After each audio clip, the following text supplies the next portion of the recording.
Have you noticed how, after a certain age, your home, your mind, and even your heart begin to gather things that no longer serve you, yet you carry them as if they were sacred? Not only objects tucked away in drawers, but habits, guilt, and unspoken words that quietly drain your life force. No one forced these weights upon you. You accepted them grain by grain until they felt like part of your identity. But there comes a lucid hour when life sets a mirror before you and asks, without flinching, if you don't release what no longer belongs, how will you make space for what still wishes to bless you? This is not a call for cosmetic change. It is an act of dignity. After 60, what burdens you most isn't time, it's clinging to what has already completed its lesson. In the language of the East, energy follows attention. What you clutch grows dense, what you bless and let go becomes light. Your breath has always known this: inhale, receive, exhale, release. Somewhere along the way you learn to inhale worries and refuse the exhale of surrender. Today we remember how to breathe again. Let me offer a warning seasoned by love: the last of these burdens is the most subtle and the most dangerous. If you fail to recognize it, it can quietly rob you of the peace you've spent years seeking. Yet the remedy is within reach, closer than a hand to its shadow. We are going to walk through 9 things to remove from your life if you wish to experience happiness that is both immediate and lasting. This won't be a gentle stroll, it will be a wake-up bell. But if you stay with me, the final key may restore to you a serenity that feels like coming home. Imagine your inner life as a house made of breath and memory. In some rooms the windows are sealed by old stories, in others the floor bends under the weight of shoulds, inherited from voices that never lived inside your skin. In the East they say the body keeps score not only of trauma, but of repetition. Every thought repeated becomes a groove, every groove becomes a road, and the roads you walk most often become your world. The Stoics saw the same river from another bank: we suffer less from events than from the meaning we keep assigning to them. Between these two wisdoms lies a simple truth: your attention is the gatekeeper of your peace. So here is our agreement for this journey. I will speak frankly, with tenderness and precision. You will listen not to argue with yourself, but to notice which words make your chest unclench. Where the body softens, truth is nearby. Where it tightens, a chain is asking to be cut. Keep a pen or a quiet corner ready. If a sentence lands like a pebble in still water, let its ripples guide you to a small, immediate action. We do not need a new life by tomorrow morning, we need one courageous release today. When we begin the 9 releases, we will start with the seed that silently turns strength into fatigue, and we will replace it with a practice that returns your power to your own hands. Let us begin with the first release: constant complaining, that invisible drip of energy which slowly hollows out your spirit.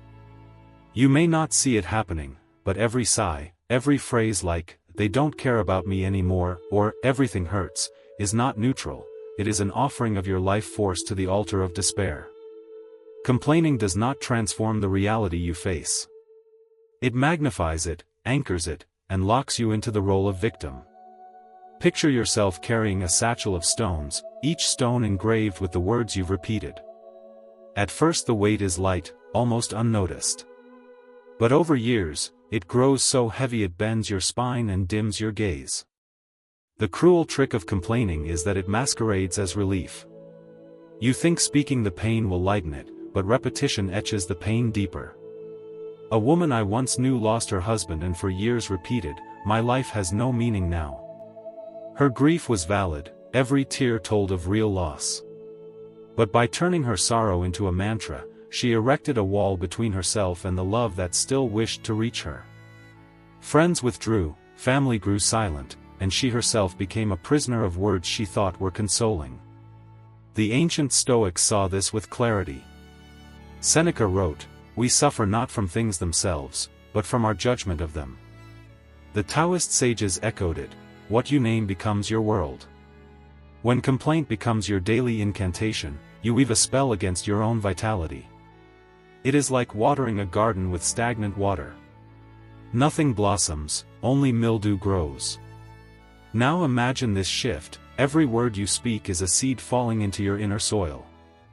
If your seeds are complaints, reproaches, laments, what harvest do you expect? A barren field, incapable of nourishing you. But if instead, when tired, you say, "Today my body asks for rest," then the soil changes. Exhaustion still exists, but you've chosen to plant rest, not despair. And rest, like fresh rain, allows new shoots of strength to appear. The challenge is not to deny what hurts. Denial is another kind of poison. The challenge is to stop narrating pain as if it were your permanent destiny. Ask yourself, sincerely, how many times a day do I speak of my pains, and how many times of my joys? Write it down if you must. Then, make the smallest of vows, to reduce the first count and expand the second. Not by erasing reality, but by balancing the scales. Remember, what you repeat is what you plant, and what you plant is what you live.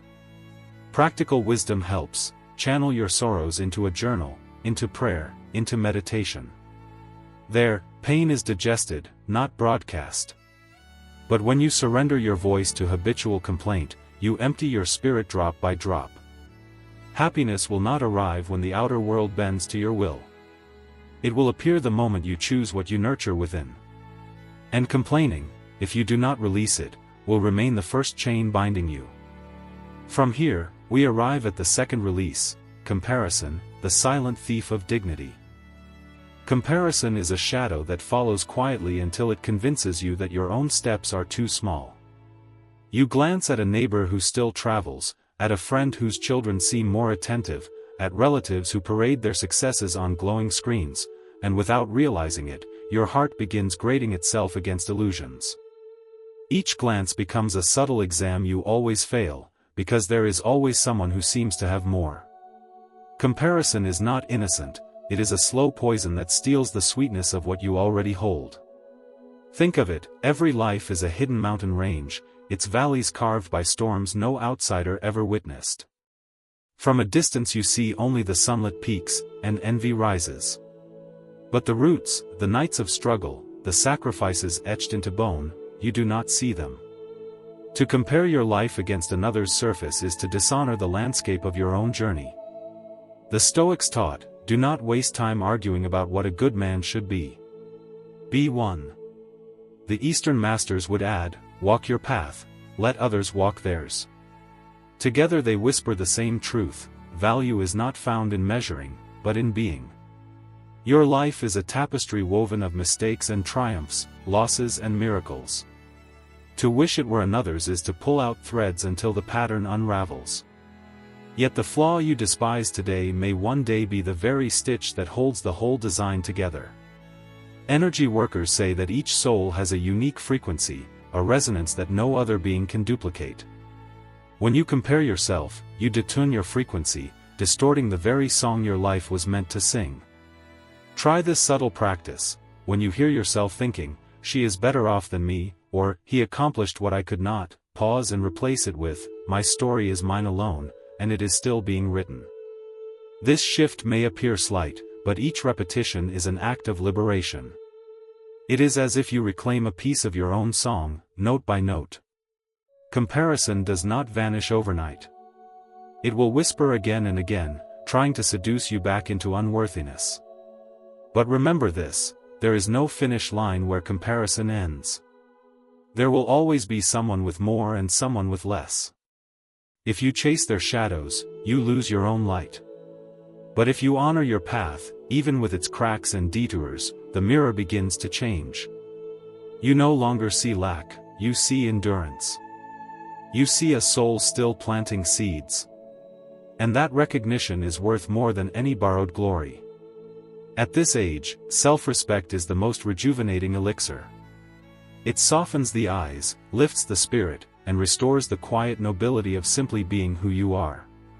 Choose to see yourself through your own gaze, not through the distorted lens of comparison. Only then does peace return. And so, we arrive at the third release, freeing yourself from objects that hold guilt and heavy memory. Walk into the corners of your home and you may find them, silent relics that seem harmless yet carry an invisible weight. A dress never worn, letters from a betrayal, a gift from a friendship that ended in ashes, an ornament that reminds you of arguments long past. These objects sit quietly, yet each time your eyes brush against them, your soul relives the sting. It is not the object itself that burdens you, but the wound tethered to it. I once knew a woman who, though divorced for over 15 years, kept her ex-husband's favorite armchair in her living room. She said it was just habit, but deep down, every time she walked past, she felt the ghost of abandonment still seated there. When she finally gave the chair away, she said the air itself seemed lighter, as if her house had taken a deep breath for the first time in years. This is the truth: our possessions can become shrines to our grief if we do not recognize their hold. The Stoics taught that freedom begins when we loosen our dependence on externals. The Taoists said the same: attachment is the root of suffering. Both point to this: the object is neutral, but the emotion we've tied to it binds us. By releasing such items, you perform more than a material act, you enact a spiritual cleansing. You are telling your soul, I am no longer defined by what wounded me. I choose what I hold today. Energy traditions describe clutter as stagnant qi, life force that cannot move. Each object that stirs guilt is like a stone in the river of your energy, damming the flow. When you let go, you do not lose, you allow the current of vitality to move freely once more. Here is a challenge, small yet powerful. This week, choose just one object that no longer brings peace and release it. Don't negotiate with excuses. Donate it, give it away, discard it, but do not let it sit one more day within your sanctuary. The gesture may seem insignificant, but it is a declaration to your spirit: I am ready to breathe again. Imagine your home as a temple. Every object you keep is an offering on its altar. Will you offer guilt, resentment, and stale memories? Or will you choose space, light, and serenity? With every release, you open a window to invite the wind of renewal. If this message stirs you, whisper to yourself, my peace is not negotiable. Write it down, repeat it, plant it in your heart. That phrase becomes your shield against the temptation to keep what harms you. Because true happiness is not found in clinging to remnants of pain. It is found in letting go of what was never meant to stay. And now we move into the fourth release, breaking free from conversations that orbit endlessly around illness, turning gatherings into rituals of despair. Have you noticed how some gatherings slowly dissolve into nothing more than an exchange of ailments? One speaks of back pain, another of prescriptions, another of sleepless nights, and soon the entire circle is wrapped in a gray cloud of sickness. What began as a moment to connect becomes a ritual of heaviness. And the most dangerous part is not the illnesses themselves, it is how such words reshape your spirit. Every repetition reinforces the belief that your body exists only to suffer. I have seen people arrive to a meeting with only minor discomforts, but after hearing hours of complaints, they leave convinced they are far sicker than they were. Words, like vibrations, do not simply vanish. They dye the soul. Marcus Aurelius once wrote, "The soul becomes dyed with the color of its thoughts." Energy healers echo this: conversations are currents. Swim in stagnant waters of despair, and your spirit will absorb their chill. This does not mean denying the truth of the body. Pain is real. Age carries its limitations. But to make illness the central theme of every exchange is to feed it with attention, and energy grows where attention flows. Imagine each conversation as a table where dishes are served. If only bitterness is offered, no matter how hungry for joy you are, you will swallow sorrow. But if you dare to bring a dish of light, a story, a dream, a memory, you shift the banquet, not only for yourself but for everyone present. Here is a practice you can try: when conversations sink into illness, gently place another stone in the circle. Ask someone to share a cherished memory. Inquire about a dream that still waits to be fulfilled. Mention a small blessing from your own day. You may not turn the tide completely, but even one bright note alters the chord. Some may resist, but those who follow will thank you silently, relieved to breathe air not thick with despair. Eastern traditions remind us that words carry prana, life energy. Every complaint spoken is like exhaling stale breath into a room. Every word of gratitude, joy, or inspiration is like opening a window to let in fresh wind. Your choice in conversation is not small. It is medicine or poison. Protect your dignity by refusing to let sickness be the only song sung around you. Pain will always be part of life, but it does not deserve to dominate the entire language of your days. Speak also of what blooms, of what still surprises, of what remains sacred. And in doing so, you make room for happiness to step in again. From this, we enter the fifth release, distancing yourself from people who endlessly drain, who take your energy but never add light. There are people in your life who appear with familiar faces, yet every encounter leaves you emptier than before. They ask for favors without gratitude, unburden their troubles without listening, criticize your choices without offering solutions, or sow discouragement with every word. They do not arrive to share warmth, they arrive to transfer weight. They feel lighter as they leave, and you feel heavier for having received what was never yours to carry. The painful truth is that these people are often the closest, family, longtime friends, neighbors you've known for years. You excuse them with phrases like, "That's just how they are," or "They don't mean harm."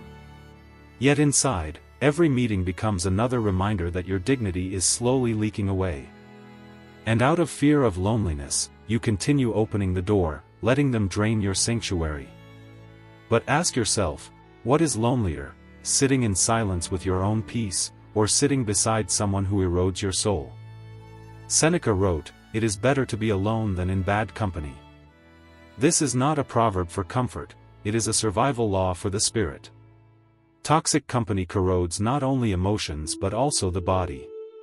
Stress from such encounters hardens into insomnia, unexplained aches, chronic fatigue, the kind of ailments no doctor can fully diagnose, because their root lies in energy stolen. Picture your life as a garden. Each person you welcome is a seed. Some bloom into flowers that perfume the air, others are weeds that choke the soil. You may not control which seeds appear, but you do control which ones remain rooted. To continue tolerating those who only drain is to sacrifice the vitality of your entire garden. Removing them is not cruelty, it is gardening. It is the act of clearing so that what is worthy can grow. Here is a simple exercise. After every encounter, pause and feel your body. Do you leave lighter, inspired, calm? Or do you leave weary, irritated, diminished? The answer reveals the truth. Those who subtract from you do not belong in the sacred circle of your days. At this stage of life, your time is no longer currency to waste, it is gold. Protect it as such. Do not confuse boundaries with betrayal. Choosing peace over toxic ties is not abandonment, it is reverence for your own being. Each day you spend carrying the burdens of those unwilling to change, you deny yourself serenity that is still rightfully yours. And serenity now is not a luxury. It is a necessity. With this clarity, we turn to the sixth release, the need to justify every choice, every rest, every no. How many times have you made a simple decision, choosing not to attend a gathering, spending money on something that nourishes you, staying home instead of babysitting grandchildren, and immediately felt the need to explain yourself? You rush into long excuses so no one calls you selfish. This habit of justification is not courtesy, it is a chain forged from years of silent giving. You were the caretaker, the partner, the dependable hand. You learned that your worth depended on pleasing others, and so you explained every choice as if asking permission to exist. But now, every justification is a surrender. Each time you defend your right to rest or your decision to say no, you hand away a piece of your dignity. Do you really need permission to live as your heart chooses? The Stoics remind us that freedom is not dictated by circumstance but by the inner strength to decide. Marcus Aurelius said, "Tranquility comes from living in harmony with your nature." That harmony cannot be negotiated with excuses. Imagine your life as a book. Every page you justify is like letting someone else hold the pen, scribbling in your margins, crossing out your sentences. At the end, the story no longer belongs to you. To reclaim authorship, you must stop editing your soul to satisfy others. Your life is not a report card for others' approval, it is a poem written by your own breath. Eastern wisdom calls this self-sovereignty. The Tao does not justify itself, the river does not explain why it bends. They simply flow as they are. When you choose to live without endless explanations, you return to this natural dignity. Try this practice. Next time you decline an invitation or choose silence over answering the phone, resist the urge to explain. Let your decision stand, calm and unapologetic. Notice that the sky does not fall. The world does not collapse. What remains intact is your peace. Each repetition strengthens the roots of your freedom. A life that must justify itself at every turn is no longer truly yours. At this stage, the last thing you deserve is to keep asking for permission to be. Let go of the need to explain, and happiness appears not as a reward, but as your natural state, because your life no longer bends under borrowed judgment. And so, we step into the seventh release, letting go of the fear of change, and daring to begin again, no matter your age. The whisper of fear often disguises itself as reason. It says, "It's too late for me. Change is for the young." That voice is more corrosive than any wrinkle, more limiting than any ache. For when you believe it, you do not simply age in body, you imprison your spirit. Many who retire convince themselves that new beginnings no longer belong to them. They drift into stillness, mistaking resignation for wisdom. Yet life itself is constant movement. The river never ceases its flow, the breath never holds itself forever. To resist change is to resist life. Seneca once wrote, "As long as you live, keep learning how to live." An Eastern master's echo, the present moment is always a gate through which renewal enters. There are countless stories of men and women who, after 60, 70, even 80, discovered passions they had buried, learning to paint, to sing, to love in different ways. Not because the future was guaranteed, but because the present was still fertile. Imagine your life as water. Hold it in your hands, and it escapes. Allow it to flow, and it nourishes the earth. Fear of change is the attempt to clutch the river, to freeze what must move. But the truth is, vitality returns not by clinging but by daring. The step need not be monumental. It can be as simple as enrolling in a class, trying a new path on your morning walk, or reviving a hobby once abandoned. Each small choice whispers to your soul, "I am still alive. I am still capable of becoming." Often the fear is not yours, it is borrowed. Children say, "That's not for you anymore." Friends ask, "Why now?" But their voices do not beat in your chest.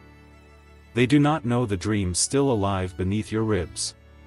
Only you feel that pulse. Only you can honor it. When you choose change, even in small ways, you reclaim a fragment of dignity that resignation tried to steal. You prove to yourself that life is not a closed book but a living manuscript. Fear may roar, but one decision rooted in faith is stronger than its noise. Remember this, life does not end until you surrender your courage to begin again. Renewal is not an age, it is an attitude.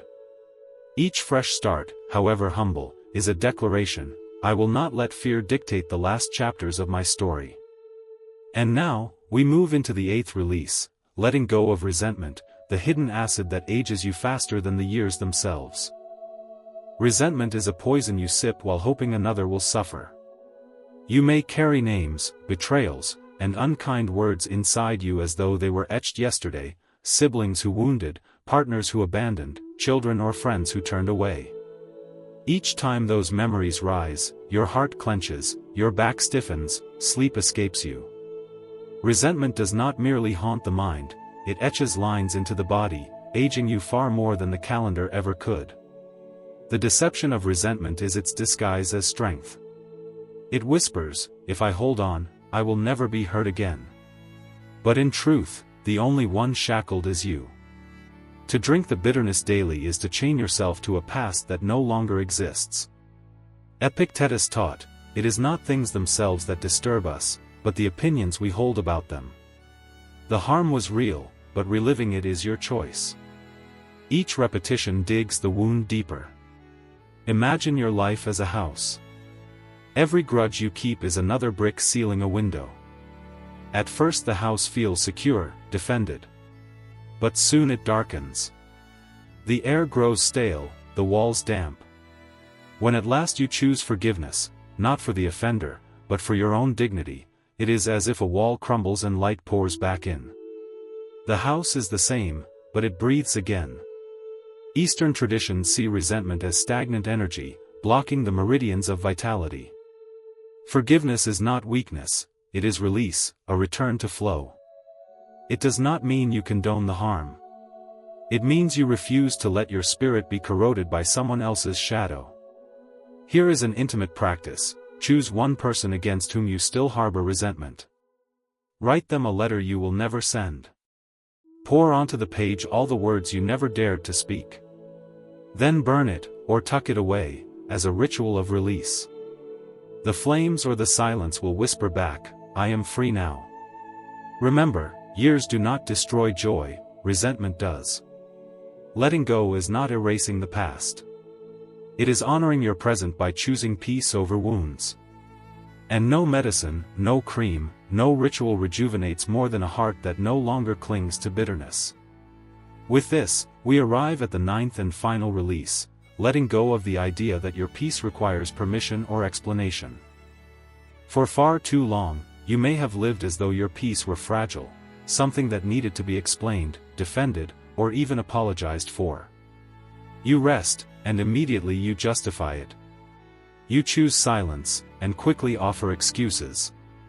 You decline, and feel compelled to soften the no with explanations. But peace that must ask for permission is no peace at all. It is a prison disguised as politeness. The hardest truth is that those who question your peace are often the very ones who benefited from your sacrifices. Children who expect constant yes. Friends who only appear when they need. Relatives who misinterpret your boundaries as rejection. Each time you justify your calm, you place another brick in the cell of guilt. And in doing so, you whisper unconsciously, I must earn the right to be at ease. But the reality is different, your peace is already yours. It was always yours. The Stoics warned that serenity cannot depend on the opinions of others. Marcus Aurelius wrote, true freedom comes when you stop worrying about what does not depend on you. And Eastern sages agree, the sanctuary of your spirit must be guarded, not bargained away. Your peace is a temple. Each needless explanation is like opening its sacred doors to strangers, letting them rearrange the altar. The temple loses its holiness because it is no longer wholly yours. But when you choose silence, when you hold your ground without apology, the temple regains its sacred stillness. From that stillness rises a new authority, quiet, unshakable. You do not need to defend your calm. It speaks for itself. It stands like a mountain, unmoved by passing winds. Practice this, the next time someone questions your silence, your rest, your distance, respond not with excuses, but with presence. A steady gaze. A gentle nod. Let your life show that your peace is not negotiable. Over time, those around you will learn what you have learned, that dignity defends itself without words. This is the culmination of all 9 releases. Complaints, comparisons, guilt-filled objects, illness-centered conversations, draining companions, endless justifications, fear of change, resentments, and the need to explain your peace, each of these is a chain. Break them, one by one, and you discover a lighter, freer life. Not because the years vanish, but because the weight of what no longer belongs is finally set down. And so, we end this journey. If you are still here, it means you are among the rare ones, those who have the courage to listen deeply and the humility to change. You know now that happiness is not outside waiting to be given. It is inside, waiting for you to clear the space. Begin with one gesture today. Just one. And watch how life itself responds with a serenity you thought was lost. Carry this truth: your peace does not need permission. Your freedom does not need explanation. And your happiness does not need delay.